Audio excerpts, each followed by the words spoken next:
Bonjour à toutes et à tous, j'espère que vous allez bien. Je suis très contente de vous retrouver aujourd'hui pour cette nouvelle vidéo où je vous propose de découvrir mes 3 conseils pour se préserver des pensées négatives. L'idée ici, c'est de retrouver un état d'esprit qui soit positif et serein et qui vous permettra, dans tous les cas, d'aller de l'avant quelle que soit la nature de vos soucis. Mon premier conseil, ça va être de vous créer une routine. Alors, j'aime pas forcément ce mot parce qu'il peut avoir une connotation un peu négative comme une rengaine ou quelque chose dans lequel on est enlisé.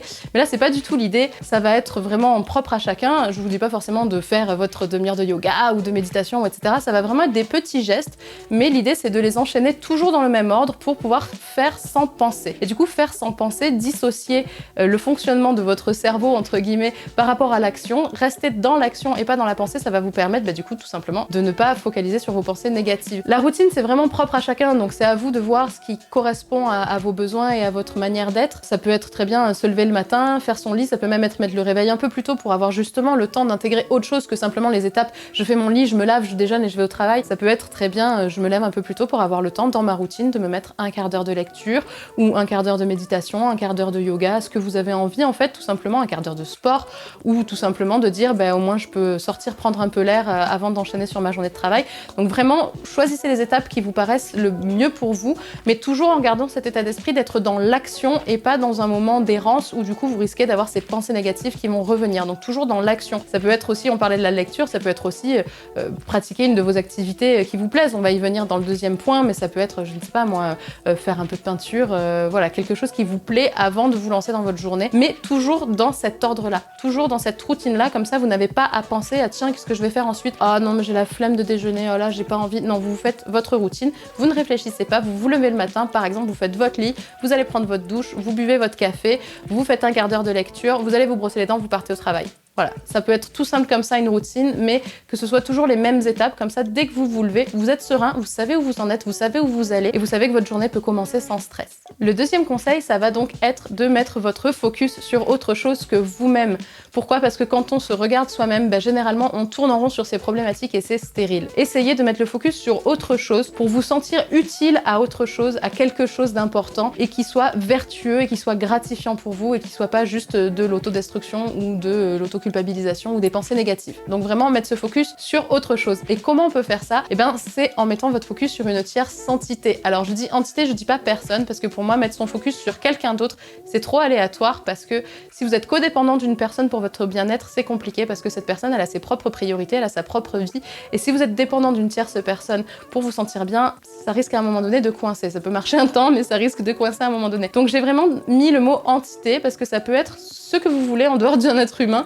Ça peut être une cause, vous investir dans une association par exemple, ou quelque chose qui vous détache de vous-même, ou tout simplement dans votre quotidien, et c'est plus là que je vais vous recommander, ça peut être le fait de prendre soin par exemple d'une plante. Alors ça peut être très étrange comme conseil, mais le fait de déplacer votre attention et de donner de l'importance comme ça à prendre soin d'un être vivant, puisqu'une plante c'est un être vivant, on est d'accord, prendre soin comme ça de quelque chose de vivant, le nourrir, le voir pousser, c'est gratifiant, le voir, le maintenir en bonne santé, etc. Ça va vous apporter beaucoup de détachement de vous-même et beaucoup de gratification et beaucoup de positivité à voir cette vie qui grandit et qui s'épanouit. Ça va faire écho chez vous, vous allez vous aussi grandir et vous épanouir et vous sentir plus vivant. Vous aurez pris soin d'autre chose que de vous-même et ça aura permis cette chose très positive et très gratifiante et ça va faire écho chez vous et ça va résonner chez vous. Et dans la même idée, idéalement, c'est même de prendre un animal. Alors après, on est bien d'accord, prendre un animal, c'est un vrai engagement et il faut pas le prendre égoïstement que pour soi-même. On est d'accord que l'animal, c'est un être vivant qui a des besoins qui sont importants et qui peut pas être pris juste comme une peluche ou comme quelque chose de réconfort. Mais par contre, si vous êtes prêt à cet engagement-là et à vous y tenir vraiment, focus son attention sur un animal, c'est juste quelque chose d'exceptionnel en termes de confiance en soi et en termes de positivité, parce que l'animal, tout ce que vous allez lui donner de positif, il va vous le rendre fois 1000. Moi, j'ai 3 chats à la maison et on sait pourquoi on a des animaux. C'est vraiment quelque chose d'hyper gratifiant et qui va vous permettre de complètement penser à autre chose qu'à vos pensées négatives, parce que vous allez avoir cette petite boule de poil entre les mains dont vous devez prendre soin, qui a besoin de vous, qui a besoin de votre attention, qui a besoin de votre amour, et ça va complètement vous détacher de vos pensées négatives et de vos pensées égoïstes. Vous allez être focalisé sur ce petit animal qui a besoin de vous et vous allez créer une relation basée sur l'amour et la confiance qui va être hyper enrichissante et hyper gratifiante pour vous et qui va vous apporter beaucoup de bonheur dans votre vie et une grande richesse. Et vous serez plus tout seul à vous morfondre sur des choses qui ne vont pas.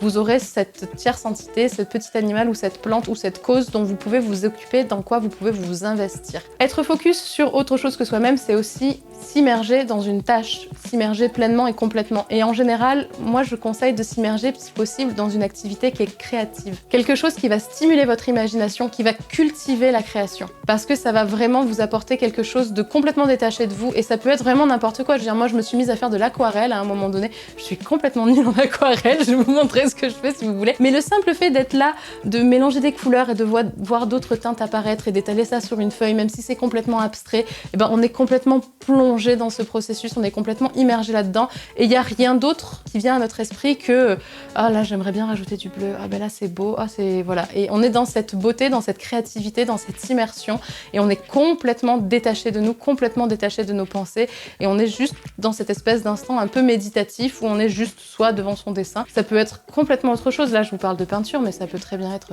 faire du maquettisme, du modélisme, j'en sais rien, faire de la musique évidemment, ça peut être aussi faire des puzzles, peu importe quelle est l'activité, mais quelque chose qui monopolise votre attention et qui monopolise aussi votre imagination, votre créativité et qui va complètement vous déconnecter de vous.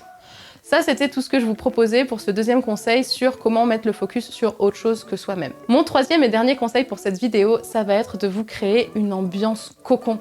Et c'est hyper important pour moi. Quelle que soit la taille de votre maison, créez-vous dans votre maison un petit coin, si petit soit-il, mais qui soit 100% à votre image, 100% à vous. Moi, c'est dans notre chambre. Bon, on a une grande maison, mais comme on travaille tous les deux à la maison avec mon conjoint et qu'on a 2 enfants, bah, la maison, elle est vite pleine. Donc dans ma chambre, je me suis créé un petit coin bureau. Je vous montrerai si vous voulez. Le coin est tout petit, mais il est 100% de moi. Et c'est vraiment une ambiance qui n'est propre qu'à moi. D'ailleurs, si on compare mon bureau avec celui de mon conjoint, ça n'a rien à voir en termes d'atmosphère, mais j'avais besoin d'avoir cet endroit qui soit vraiment pleinement à moi et qui me ressemble et auquel je m'identifie et où je sais que je peux aller me réfugier, entre guillemets. Et c'est se réfugier, pas forcément dans une connotation négative, hein, ça peut juste être, là je me sens bien, mais j'ai envie d'être encore mieux, d'être dans mon petit cocon, je vais aller me caler à mon bureau, dans mon petit fauteuil, avec mon plaid, ma tasse de citron chaud et une petite musique d'ambiance, un petit parfum d'ambiance, ça va être juste génial. Ça, c'est vraiment important. Allez-y à fond, allez-y 100% dans votre déco personnelle, même si c'est 1 mètre carré dans votre maison, mais que vous ayez ce mètre carré à vous où vous pouvez aller vous retrouver et vous mettre dans cet état d'esprit cocon qui vous rassure et qui vous fait du bien. Et dans ce lieu-là, moi, j'ai aussi intégré des choses de mon enfance qui m'évoquent des sentiments positifs, des sentiments de joie ou des sentiments d'encouragement. Vous allez rigoler, je vous montrerai, j'ai un pop-up de Naruto sur mon bureau. J'adore ce manga. C'est un manga qui m'a accompagné toute mon enfance, toute mon adolescence et qui même m'accompagne encore aujourd'hui. Pour moi, dedans, il y a énormément de valeurs qui m'ont été à grandir et notamment des valeurs de persévérance et j'ai ce petit pop-up de Naruto sur mon bureau qui me donne du courage quand j'en ai besoin, qui me dit allez Laurie, accroche-toi, persévère, vas-y, ça me rassure, ça me réconforte et ça me replonge aussi dans cette ambiance-là de mon enfance qui m'est vachement chaleureuse et qui m'est vachement étincelante et ça fait beaucoup de bien. Donc essayez d'intégrer ça aussi dans votre déco. Allez-y, assumez à fond ce que vous aimez, assumez vos loisirs. Moi, mon conjoint dans son bureau, il y a des affiches des Goonies, il y a des affiches de plein de choses, donc vous pouvez y aller vraiment. Créez-vous cette atmosphère avec tout ce qui vous parle, tout ce qui vous plaît, tout ce qui fait que vous êtes vous et que c'est vous et que ça va se voir aussi là-dedans et que vous allez vous y retrouver et vous y sentir bien. Ça va aussi passer par des ambiances qui vont stimuler tous vos sens. Je vous le disais tout à l'heure, moi je me cale dans mon petit fauteuil avec mon plaid, mon citron chaud, mon ambiance musicale, mon ambiance olfactive. Stimulez tous vos sens pour vous sentir comblé. Vraiment, pour moi, c'est une petite clé, un petit conseil. Essayez quand vous vous mettez comme ça dans un cocon que tous vos sens soient choyés. Par exemple, ça va être sur le sens de la vue, justement cette déco qu'on va créer, cet environnement qu'on va créer qui va vous mettre dans cette ambiance qui vous plaît, cette ambiance qui est chaleureuse où vous vous y retrouvez, vous avez vos repères. Sur l'ouïe, ça va être de vous choisir une petite musique qui vous parle, quelque chose qui vous plaît, votre petite playlist bonne humeur ou votre petite playlist cocon, ce que vous voulez. Moi, j'écoute tout le temps la chaîne Lofi Girl, je sais pas si vous connaissez, je pense que vous connaissez parce qu'elle est très connue. Je mets tout le temps ça en fond. Quand j'ai pas de vidéos ou de trucs à écouter pour mon travail ou quoi, je mets tout le temps ça en fond musical dans ma maison. Ça me pose, ça me permet d'être zen et je mets ça beaucoup à mon bureau aussi. Tout ce qui va être odorat, c'est hyper important. L'odorat, c'est un des sens les plus puissants et qui est connecté à la mémoire directement, qui est connecté au cerveau et au ressenti. Combien de fois vous avez pu vous sentir nostalgique en sentant, je sais pas moi, le parfum des violettes au printemps ou des choses comme ça. Moi, c'est une odeur qui me met vachement d'émotion à chaque fois. Donc utilisez ça, mettez-vous, alors moi forcément je vais vous conseiller de diffuser des huiles essentielles parce qu'en plus vous en avez tellement de variétés que vous pouvez forcément trouver la fragrance qui vous plaît. Moi en ce moment je mets très souvent dans mon bureau Harvest Spice dont on a parlé dans une précédente vidéo, qui est un mélange très automnal, qui va du coup donner vraiment cette ambiance très cocon, très la nature mais dans la maison. Moi j'adore ça. Stimulez aussi le sens du toucher, je vous l'ai dit tout à l'heure, utilisez des matières qui vous réconfortent, un bon plaid qui est bien doux, massez-vous les mains, massez-vous les pieds avec une crème qui vous fait du bien. Si vous êtes, là je fais cette vidéo, on est en automne, mais si vous êtes en plein milieu de l'été quand vous regardez cette vidéo, évidemment vous n'allez pas vous mettre sous un plaid, mais marchez pieds nus, allez marcher pieds nus dans l'herbe, prenez une douche fraîche, voilà, faites des choses aussi qui vont stimuler ce sens du toucher, c'est un petit moment de réconfort pour soi qu'on s'offre à soi-même aussi. Donc vraiment essayez de garder à l'esprit comme ça, de stimuler tous vos sens pour créer quelque chose, une sensation d'être comblé, créer quelque chose de très enveloppant et qui va vraiment créer cette ambiance qui va vraiment vous rassurer. Voilà, c'était mes 3 conseils pour se préserver de ces pensées négatives. Donc pour vous faire un petit résumé de tout ce qu'on a dit, se créer une routine qui va vous rassurer, qui va vous éviter d'être en errance et de tourner dans les pensées sur vous-même. Focus sur autre chose que vous-même en ayant comme ça une entité à vous occuper, que ce soit une plante, un animal, ou vous investir dans une cause, vous investir dans une activité créatrice. Vraiment très important. Et enfin, créez-vous une ambiance comme ça qui va vous permettre d'être hyper rassuré dans votre environnement, même si c'est un tout petit coin dans votre maison, parce que vous ne pouvez pas appliquer ça à toute votre maison, parce que vous ne vivez pas seul et que du coup vous n'allez pas forcément imposer votre ambiance à tout le monde, mais voilà, créez-vous vraiment un petit espace à vous, à l'intérieur. C'est bien aussi d'avoir un espace à l'extérieur, un endroit où vous aimez aller vous retrouver, mais c'est très important d'avoir ça chez soi aussi, parce qu'on ne peut pas toujours sortir, et c'est important d'être bien chez soi, vraiment. Donc créez-vous cette ambiance, et vraiment utilisez tout ce que vous pouvez, la vue, l'odorat, l'ouïe, le toucher et le goût aussi, on n'en a pas parlé tout à l'heure, mais le goût, faites-vous votre petite boisson préférée, mangez un chocolat, faites ce qui vous réconforte, ce qui vous fait du bien.